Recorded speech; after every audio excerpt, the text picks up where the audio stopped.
It was the late 70s. British band Dire Straits were swinging from the heights of their debut single, Sultans of Swing. But only a few years later, one of the band's two founding brothers, David Knopfler, would make a shocking decision to leave it all behind. Well over 20 years later, David is still happily flying solo and writing honest music. I'm going to go out like the last of the Luddites, give me an acoustic guitar and a grand piano and I will write you a song. David calls music his religion and something he couldn't communicate without. The process of songwriting for me is a bit like a second language, you know. Some people will speak French and English. David's famous for more than music. He leads a tame life in a wild industry, but it wasn't always the way.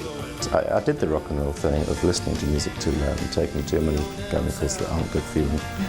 Waking up every morning and not remembering how I got to the hotel room and all the rest of it.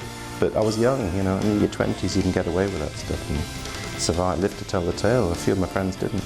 It was when Dire Straits were recording their third album that David departed, a decision he's never regretted, saying he never wanted to be a strummer for somebody else's dreams. They had #1 albums all over the world. There was this insanity around it and this huge expectation and pressure and commercial pressure.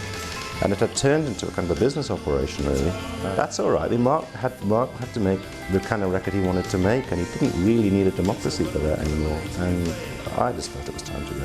So how have the brothers coped after their band was torn in two all those years ago?